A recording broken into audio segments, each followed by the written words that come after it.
queridos alunos do IMP. Quem está falando aqui é o professor Léo Van Holt, e este é o podcast que revisa, gente, as aulas que estudaram o Poder Legislativo. Vamos começar a ver então, gente, essa parte dos artigos 44 e seguintes, tá, que foram objeto de nossos estudos nas aulas. Olha só. O artigo 44, gente, da Constituição, diz que o Legislativo é exercido pelo Congresso, que se compõe de Câmara e Senado. Ou seja, temos um bicameralismo no âmbito federal. Lembrar que a questão de concurso pode não se referir apenas ao Congresso Nacional, e aí a gente tem que entender que uma parte do processo legislativo brasileiro e do poder legislativo brasileiro é unicameral, mas no âmbito federal temos as duas casas. Pessoal, e se eu te perguntar, a forma, digamos, o nosso bicameralismo decorre da nossa opção pela forma de Estado ou pela forma de governo que resultou no nosso bicameralismo? Foi a nossa forma de Estado federativa, pessoal.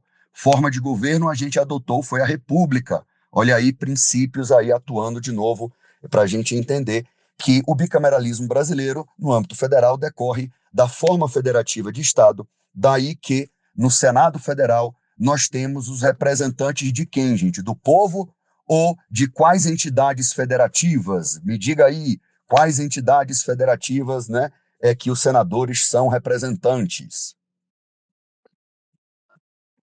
dos estados e do Distrito Federal, né, gente? Municípios não, e territórios federais sequer são entidades federativas. E a Câmara dos Deputados é formada de representantes do povo brasileiro. Muito bem, gente. E apenas uma observação de que esse bicameralismo e a existência do Senado, que é a segunda casa, concretiza o princípio da participação no âmbito da federação, que a gente tem representantes dos estados eleitos pelo povo, mas representantes dos estados participando na formação da vontade nacional das leis feitas pela União, tá certo? Então, faz parte das características do federalismo ter a participação de representantes dos estados numa segunda casa, tá? Para participar das leis nacionais. E aí, inclusive, se diz que toda federação é bicameral, tá bom? Toda federação é bicameral. Muito bem, mas a gente vai agora para o parágrafo único, que diz assim: cada legislatura do Congresso tem a duração de quantos anos, meu povo? 4 anos é o período básico de funcionamento do Congresso, tá bom, gente? E equivale ao mandato do deputado federal. Pergunta: quantos anos é a legislatura no Senado e quantos anos dura um mandato de um senador? A legislatura no Senado, gente, também é de 4 anos, é a mesma no Congresso, mas o mandato do senador atravessa duas legislaturas, pelo que a gente ainda vai ver no artigo 46, tá bom? Muito bem. De 2023 a 2027, até ali o comecinho de fevereiro, estaremos na 57ª legislatura. Depois, a partir de 2027 em diante, nós teremos a 58ª legislatura do Congresso Nacional. Muito bem. Agora, gente, pela ordem do que a gente estudou, a gente viu a legislatura, o período de 4 anos, a gente vai falar agora de sessão legislativa. Existe um período anual com 4 datas que podem muito bem cair em sua prova, que eu quero que você me diga quais são essas 4 datas da sessão legislativa no Congresso Nacional. 2 de fevereiro a 17 de julho, ou seja, de 2 de fevereiro, dia de Iemanjá, a 17 de julho, tem 7 pra cacete, 17/7, e aí depois um intervalozinho bem pequenininho, 1º de agosto, mês do desgosto, começa tudo de novo e termina em 22 de dezembro, 2 patinhos na lagoa. 2 de fevereiro a 17 de julho é o primeiro período legislativo, é o semestre, e de 1º de agosto a 22 de dezembro é o segundo período legislativo. E se esses dias caírem em sábado, domingo ou feriado, gente, acontece ali mesmo ou acontece uma outra coisa? Essas datas são transferidas para o primeiro dia útil subsequente. Muito bem, gente. Então, esses períodos formam a chamada SLO, Sessão Legislativa Ordinária. e cada legislatura é formada por 4 sessões legislativas ordinárias e os recessos parlamentares são nesses intervalos aí no finalzinho de julho e ali no finalzinho de dezembro, janeiro, tá certo? Até 2 de fevereiro. Agora eu quero falar, gente, também sobre sessão preparatória, tá bom? Diz o artigo 57 da Constituição que cada uma das casas do Congresso reúnem-se em sessões preparatórias a partir de que data, gente? A partir de 1º de fevereiro, no primeiro ano da legislatura, gente, para a posse dos seus membros, né? E eleição das respectivas mesas, tá? E aí nós vamos ter uma mesa diretora na Câmara e no Senado que tem um mandato de quantos anos, meu povo? Mandato de 2 anos. E aí, gente, é permitida ou é proibida a recondução? Como é que você consegue dizer aí? Tenta dizer aí, é vedada ou é permitida a recondução? Aí você, né, vê se você consegue repetir a letra da Constituição aí. O que você conseguir está ótimo. Vedada a recondução para o mesmo cargo, para outro cargo não tem problema, um primeiro secretário, na próxima eleição, vir para terceiro secretário. Tá lindo, tá? Agora, para o mesmo cargo, é vedada a recondução na eleição imediatamente subsequente. Na eleição imediatamente subsequente, tá? Se forem 4 anos depois, 6 anos depois, não tem problema nenhum.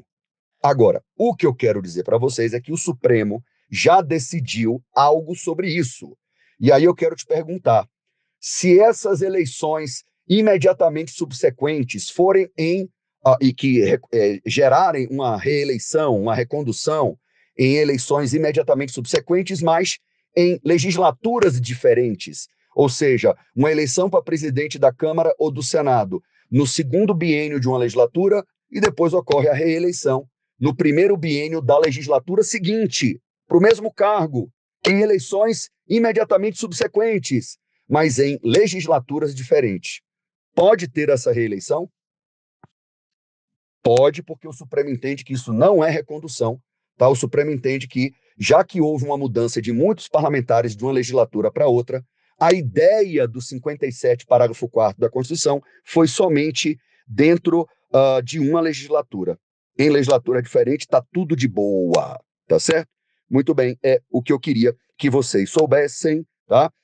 Que isso foi decidido, mas eu queria te perguntar o seguinte: essa regra de proibição de recondução, ela é de reprodução obrigatória nos estados ou ela não é de reprodução obrigatória? Ela não é de reprodução obrigatória. Ou seja, nos estados, gente, eu posso ter uma Constituição estadual e nos municípios também, dizendo, olha, aqui vai poder ter reeleição dentro de uma legislatura, vai poder ter.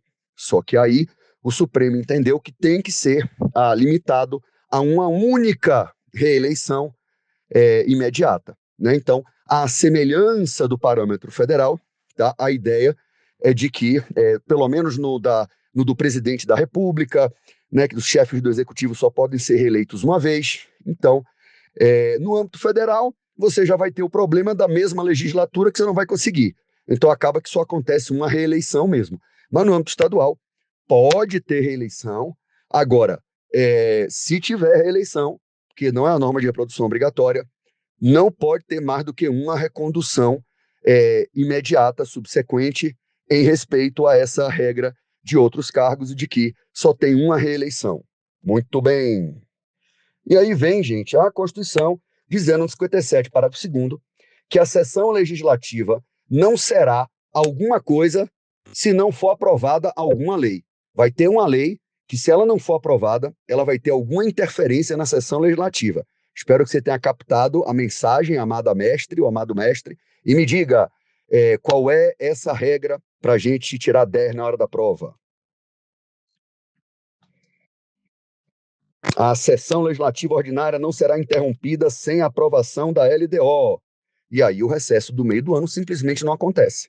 Mas não tem essa mesma coisa para o final do ano. É só no meio do ano. Se não for aprovada a LDO, não tem o recesso do meio do ano. Muito bem, gente. O parágrafo 4º traz que durante o recesso funciona uma comissão representativa do Congresso, Essa comissão é eleita, pessoal, por cada casa? Sim, os representantes são eleitos por cada casa, né, na última sessão ordinária de cada período legislativo e com atribuições definidas no regimento comum, porque a comissão representativa do Congresso é uma comissão mista de deputados e senadores e que é uma comissão também temporária, só funciona na época do recesso, tá? E a cada final de período, ela tem a obrigação de ter a eleição dos seus representantes. Então, você vê que é uma comissão realmente temporária, tá bom? Respeitando, sempre que tanto quanto possível, a proporcionalidade das representações partidárias. E agora a gente vai falar de convocação extraordinária, tá? Com essa convocação extraordinária, a gente encerra esse primeiro podcast, tá bom, gente? Mas eu te pergunto, a convocação extraordinária do Congresso Nacional durante os períodos do recesso, tá? E vai ser chamada de sessão legislativa extraordinária, tá? Que ela vai acontecer durante os períodos do recesso, tá? Ela vai primeiro ser convocada, gente, pelo presidente do Senado, porque o presidente do Senado é o presidente do Congresso, tá? E aí o presidente do Senado está escrito aqui que ele vai poder convocar extraordinariamente o Congresso no caso de decretação de estado de defesa, intervenção federal, pedido de autorização para a decretação de estado de sítio e para o compromisso e a posse do presidente e do vice-presidente da República. Nesses casos aqui, o presidente do Senado precisa de alguma outra autoridade para dar o ok para ele, ou ele faz isso sozinho mesmo? Ele faz isso sozinho mesmo. Por quê, gente? O presidente do Senado, na qualidade, e está dizendo aqui na Constituição, presidente do Senado. E aí a gente vai interpretar na qualidade de presidente do Congresso, mas é o presidente do Senado e ele, tá, que tem essa prerrogativa de convocar extraordinariamente em casos de decretação de estado de defesa, intervenção federal, pedido de autorização para a decretação de estado de sítio e para o compromisso e posse do presidente e do vice-presidente da República, o que a partir de 2027 vai acontecer em 5 de janeiro. Está no meio do recesso, a gente vai convocar para tomar a posse e o compromisso do presidente e do vice, sem precisar de ninguém autorizar a ele mesmo. Agora, o outro inciso, que é o inciso 2, ele é chato pra dedéu, e eu vou tentar pedir, gente, que vocês tentem, na medida do possível, não fiquem chateados se vocês não conseguirem. Quem é que também, além do presidente do Senado, consegue pedir uma convocação extraordinária? Tenta lembrar aí, o que você lembrar já é lucro.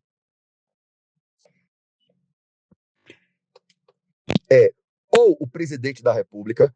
Eu falei em aula, gente. Imagina que tem um projeto de lei muito importante para votar. Ele é o chefe do Estado, ele é o chefe do governo federal.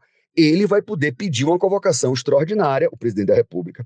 Aí vem os presidentes da Câmara e do Senado, ambos assinando juntinhos o mesmo ofício, presidente da Câmara e do Senado, ou a requerimento da maioria dos membros de ambas as casas. O requerimento da maioria dos membros de ambas as casas, como a terceira, né, o terceiro legitimado. Presidente da República, presidente da Câmara e do Senado e requerimento da maioria dos membros de ambas as casas.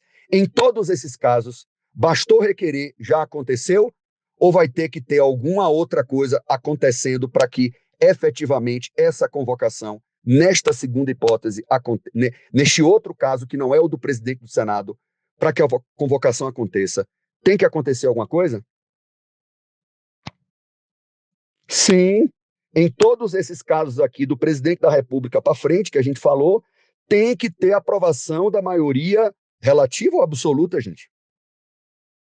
Maioria absoluta de cada uma das casas do Congresso. Vai ter que votar na Câmara, vai ter que votar no Senado esse pedido, né, esse requerimento de convocação extraordinária.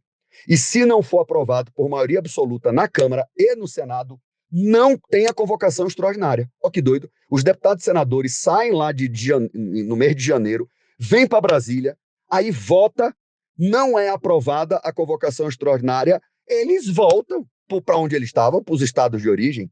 Então, tem que ter aprovação da maioria absoluta de cada uma das casas em todas essas situações. Presidente da República, presidente da Câmara e do Senado e requerimento da maioria dos membros de ambas as casas.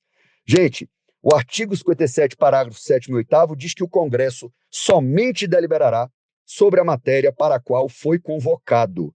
Tem alguma ressalva a isso? Ou seja, durante a sessão legislativa extraordinária, o Congresso somente deliberará para a matéria que consta na convocação da pauta de quem pediu, né, a convocação extraordinária. Tem alguma exceção a isso? Tem as medidas provisórias em vigor, que são incluídas automaticamente na pauta de convocação, tá? Então, existe a ressalva das medidas provisórias em vigor, que devem ser incluídas automaticamente na pauta de convocação. É permitido, gente, o pagamento de parcela indenizatória para os parlamentares em razão da convocação extraordinária? Não é permitido, isso foi vedado há muito tempo, e isso é de reprodução obrigatória em estados e municípios que também não podem pagar nada por uma convocação extraordinária. Com isso, a gente encerra esse podcast e a gente continua com o Poder Legislativo, funcionamento do Poder Legislativo, no próximo podcast. Um abraço, galera.